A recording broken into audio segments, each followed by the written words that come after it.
Hello everyone, welcome to this week's video from the Purple Penny. My name's Mark. I own and run the Purple Penny along with my wife Catherine.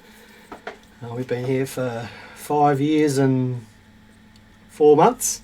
Been doing these videos most of that time. We try to do it every Monday, life allowing. Unfortunately last Monday life did not allow a video to happen, so there was no video. But we're back this week bigger and better than ever. I'd like to thank everyone who's joining in today. We're in here today just catching up on some jobs and things like that. We're having a day off tomorrow. I'm sure you'll all join me in wishing Catherine a happy birthday for tomorrow. We're going to have a day off away from the shop so that we can go and do some things for her birthday tomorrow. We're both looking forward to that. Jared's in here today for the first time in a long time on a Monday, just catching up on some things that need to be done before the Adelaide Coin and Banknote Expo, which is happening in about 12 days, so not very far away. I guess Catherine and I should start doing some preparation as well. I'll just say a few hellos to people here. Hello Samantha. Thank you to Samantha for placing the winning bid for the charity auction that we held last week. We auctioned a bluey tube and folder with the coloured bluey coin in it, and a bag of bluey dollar coins and a bag of, let me get this right, bingo dollar coins, with all the proceeds going to See Differently by Royal Society for the Blind. So thank you to Samantha for placing the winning bid for that.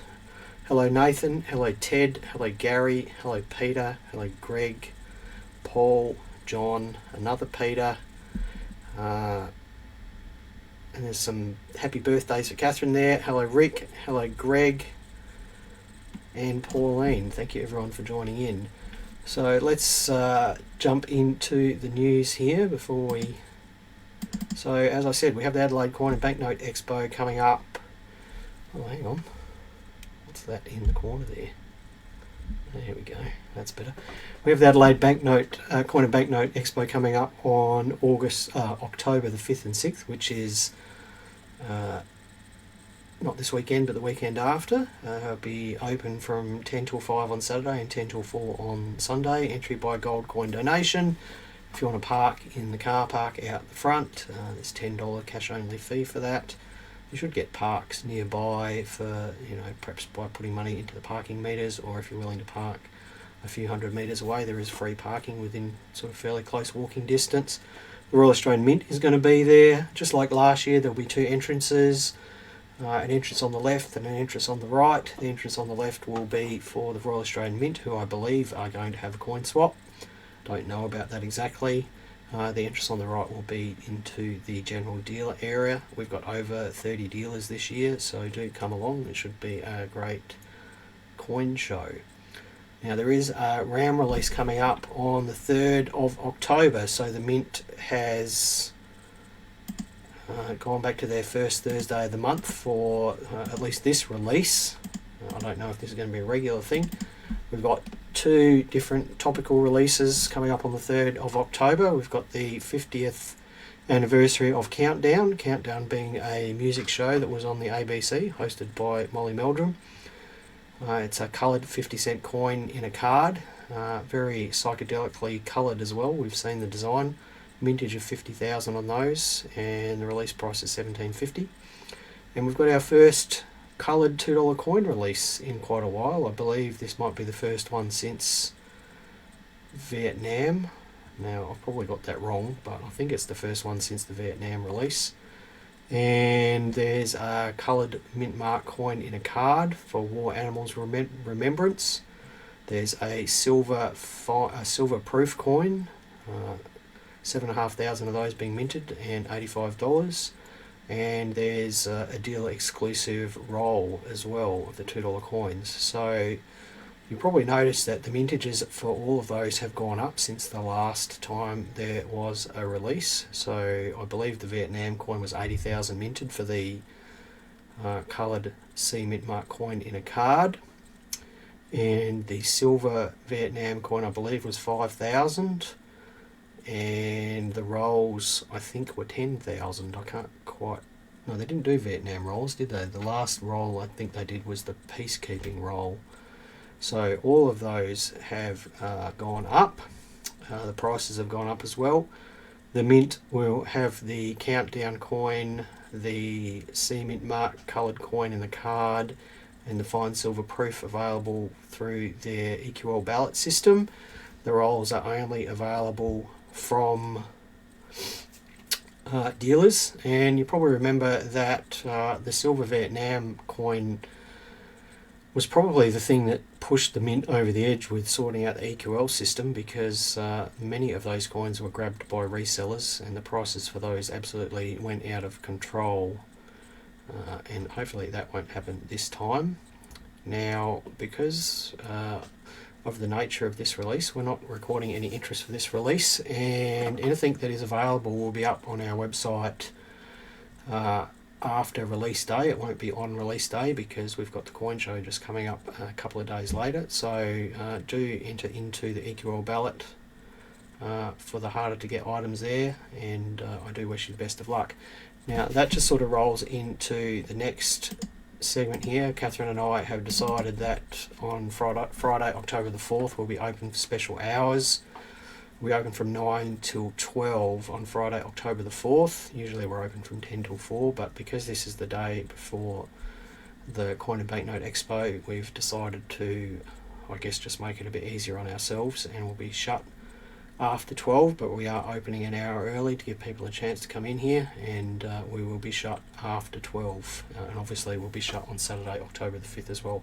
So if you are here in Adelaide, do take that into account if you're planning on coming in on Friday, October the 4th, and obviously we're going to be shut on Saturday, October the 5th for the Adelaide Coin and Banknote Expo.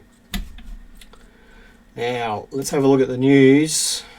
You've probably seen some of this, some of these items before. The gold price hit an all-time high on Friday and Saturday, so in both US dollar terms and Australian dollar terms. Interestingly, even though the exchange rate, the Australian dollar to US dollar exchange rate went against the gold price, we still hit an all-time high on Friday. And in the US, with them lowering interest rates, a lot of people were looking for value in other areas, and as a consequence the gold price went over 2,600 US an ounce. But here on Friday it was $3,870 an ounce, which I believe is the highest that it's ever been. And what does that mean for the future? Well, is gold going to keep going up? It does go up historically in the longer term, but of course from month to month it can go down. We certainly get a lot of people in here buying gold and selling gold, and I don't have any particular opinion on whether it's going to go up or go down, but I did make a post a couple of weeks ago about adding low premium gold coins to your collection, and maybe in the long term, and by long term I mean 5 to 15 years, it might be a good idea because gold does tend to go up in time. So it's just interesting to watch that gold price every day. Now, I have spoken about... Oh, look, my slide is missing. Hang on a second. I'll just have to get my slide up here because I've wrecked this.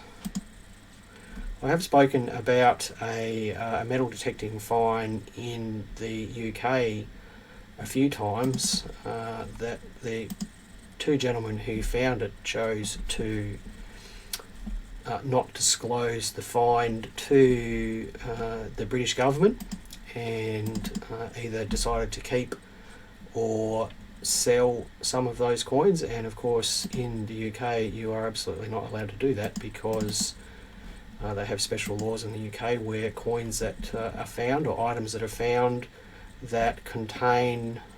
No, I don't have the slide here. I'll just have to talk you through it. Items that are found that are older than 300 years and contain more than 10% of precious metal, that's gold or silver, they are to be declared to the British government, and then the British government decides if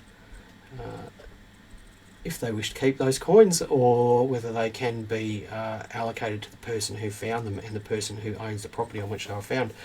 So this gentleman had found over 300 items in 2015. They were all dated to the Viking era. There were coins, jewellery and silver ingots. He chose not to disclose that, and it was found that he had then on-sold a lot of those items, and many hundreds of them are still missing. So he was sentenced to 9 years in jail for that. On appeal, that was reduced to 5 years. He was also fined £600,000, which was believed to be the commercial value of the items. It was £600,000 for the items that had not been recovered. He failed to pay the £600,000 back. He paid about £300,000 back, and because he couldn't pay the whole lot, his jail term was extended by another 5 years. So he's now looking at spending 10 years in jail for the theft of those coins. So this is a real penalty. But the 5 years extra that he's serving is not in lieu of the £300,000 that he owes. It's a punishment for not being able to pay it. When his sentence finishes, he will still owe the British government £300,000. So this gentleman needs to, I guess, find those coins and hand them in because he'll be paying this debt off for the rest of his life.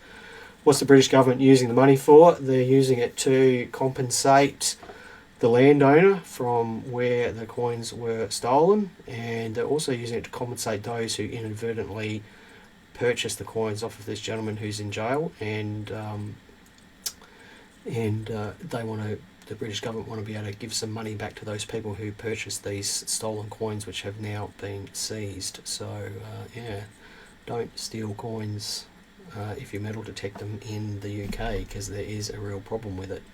So talking about silver coins, everyone's favourite American presidential candidate posted up on his personal social media network the other day that he had designed a silver coin, and you can see a lovely picture of that silver coin there with the head of the man in question on the left, and the American Capitol House on the right with a flag above it. So it's a 1 ounce silver coin, 999 silver coin. It's struck in Indiana, I believe. It's not struck by any of the US mints. It's struck by a third party. Each one contains 1 ounce of fine silver. To get your hands on one of these, it's going to cost you $100, and there's only about, that's $100 US, and there's only about $31 US worth of silver in it. According to the New York Times at least, the item is not affiliated with that gentleman at all, other than the fact that he signed off on the design, and that the funds raised are through some third-party company and have nothing to do with the campaign. Now that's just according to the New York Times. If you do go and Google this, then if you look at the website that the coin is being sold through, there is some interesting spelling mistakes on it. They don't know how to spell dyes, coin dyes. They've spelt it like dye as in a colour. So these things will probably be collectible, even by people who don't agree with his side of politics, because it's still a collectible thing, I guess. But $100 for $31 of silver does sound pretty expensive for something that isn't even a coin. It is just a silver medallion thing. Next item in the news is a nice metal detecting find in Cumbria. Cumbria is a county in the UK, and there were 20 coins found about 20 centimetres underground in Cumbria in 2022. And this is just a bit of a follow-on for the people who stole the coins. This is a bit of a follow-up to how this process is supposed to work. The person found these coins, 20 of them, about 20 centimetres underground in 2022.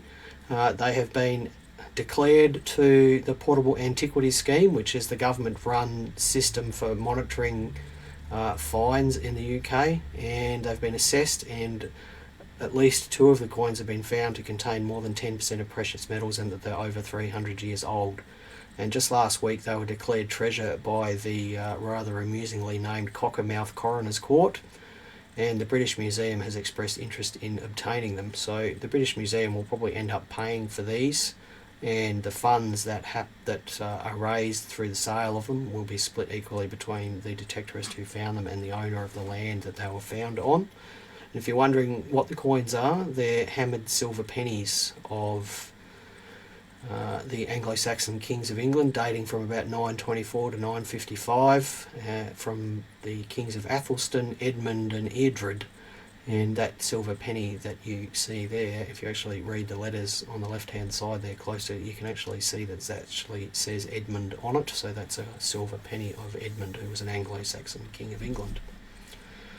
Now, if we're going to talk about how stupid people can be, let's talk about a blue pond at the Yellowstone National Park. It's called the Morning Glory Pool, and the reason why it's called the Morning Glory Pool is because it's a deep blue colour that resembles the colour of a morning glory flower. So those pictures up the top there, it should look like the picture on the right, a beautiful deep blue colour, but a lot of the time it looks like the picture on the left, which looks like a psychedelic nightmare. And that's because people cannot control themselves and they keep throwing things in the pool. And primarily that is money, coins, and all sorts of other trash. And because of that trash and the coins that they throw in there, it alters the pH balance in the water as those things corrode. The bacteria that give the pool its deep blue colour sort of get out of balance and you end up with all these other wild colours there. And as one park ranger said, there is something about a pool of water that gives humans a weird instinct to just throw things in it. It's not very hard, just don't do it. And the trouble is now is that Yellowstone National Park authorities have had to spend hundreds of thousands of dollars pumping the pond out and clearing all of the debris and other assorted crap that people have thrown in there to try and restore the balance in the water and get the natural colour to come back. So if you are in a national park and you do see a beautiful pool of water, don't throw things in it. Just look at it and admire it for what it is. I don't care what you think. If you throw things in it, you are not going to get good luck. You are just making work for other people and ruining things for other people. So don't do it. Now, this week I thought I would show you some interesting things that we have purchased. And first up, and this gave me no end of pleasure when this came in on Saturday. We bought, a gentleman came in with a coin album and he really just wanted to sell 2 coins out of the coin album. There was a sovereign and a half sovereign. Now we've had fake sovereigns in here before, fake gold sovereigns, so fake sovereigns that are actually made from gold. What we've never had is a fake half sovereign that is made from gold. And I was very thrilled to be able to buy the coin on the left there from this gentleman. It's a fake half sovereign, and the specifications of the coin are down there below. It weighs 4.02 grams. It should weigh just under 4 grams, so it was a tiny bit overweight. But when I looked at the reverse side of the coin, the iconic design there of Prestrucci of St. George slaying the dragon just didn't look quite right to me. It, especially around the horse's head and front legs, it just looked a bit sort of childishly executed.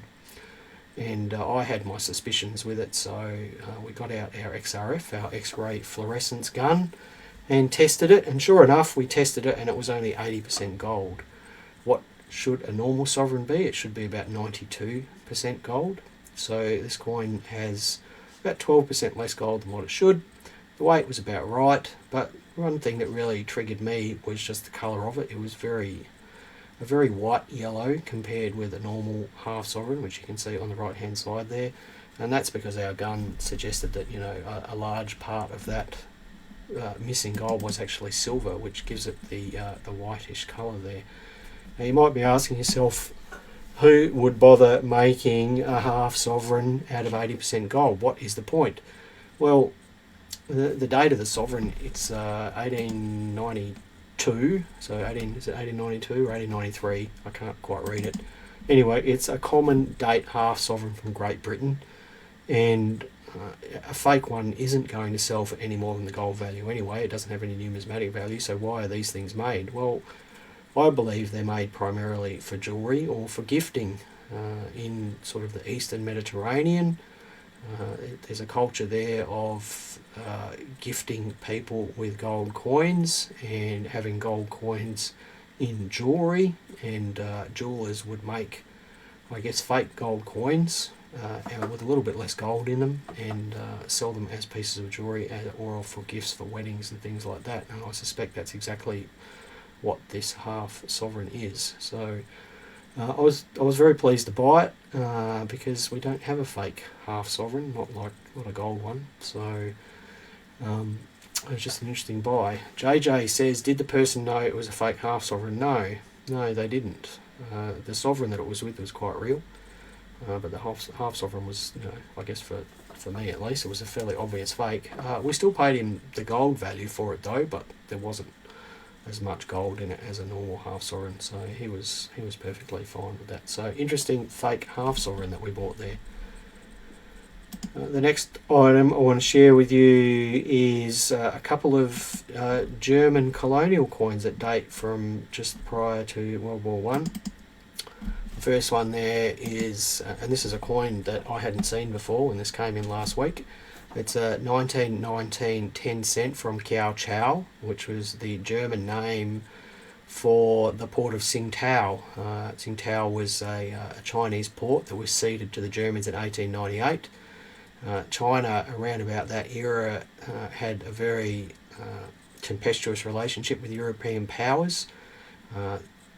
German explorers had landed missionaries in this area a few years prior to 1898, and some of those had ended up being murdered. And as a consequence, the Germans took it upon themselves to invade that particular port and seize it. And I'm not singling out the Germans here. Many European powers did exactly the same thing in China. The Chinese were treated very poorly by European powers. And the Germans held the area around the port from 1898 until 1914, when interestingly their allies in World War II, who were opposed to them in World War One, actually invaded the port. That was the Japanese. They invaded the port and seized it from the Germans. These coins here were interestingly created to try and solve the problem with the local exchange rate between Mexican silver dollars and the German mark, because of course Mexican silver dollars, or yuan, were the local currency. They're those 27 gram silver coins. The Australian crown is descended from that sort of specification. And this coin in Chinese actually reads Tsingtao, Great German Empire's currency, 1 jiao, every 10 pieces is worth 1 yuan. So it actually says on the back that every 10 of these makes up 1 yuan, and that's how the Germans proposed to solve the question about what a German mark was worth with regards to a Mexican silver dollar. So that's one interesting rim of German colonial ambitions prior to World War II. And here's another one with an Australian link. We bought this last Wednesday. It's an 1894 German New Guinea 5 mark, 27.8 grams of 90% silver, and there was only 19,000 of these minted. German New Guinea was northeastern, what we call New Guinea now, and also parts of Solomon Islands and New Britain and through there. It was, I guess, claimed by the Germans in 1884, which wasn't long after the German states unified. And similar to India and the Dutch East Indies, there was a local trading company formed called the German New Guinea Company, and they issued coins in 1894 and 1895. And you can just see there that they issued 1, 2 and 10 pfennigs in bronze, half, 1, 2 and 5 marks in silver, and 10 and 20 marks in gold. The silver coins and bronze coins are all issued in 1894, the gold ones in 1895. This is a very desirable coin. You don't see these very often. I believe this is only the second one we've ever had, and some of the other denominations we've never seen before. Now, what's the Australian connection here? Well, when World War One was declared in 1914, the British government tasked Australia with seizing German New Guinea from the Germans, and in September 1914 an Australian force shipped up to New Guinea, and there was a battle there, and that was the first action that Australia fought in World War II, and German New Guinea was seized by the Australians. There were I believe about 40 deaths, 6 Australians, 1 German, and the rest of them unfortunately were New Guinean policemen, local New Guinean policemen. so there is a bit of an Australian connection there. So sorry, I think the network has dropped out there, so we've lost our pictures. So that's a German New Guinea 5 mark. Now we're going to wind it up there because the network has dropped out and I can't show you my last item.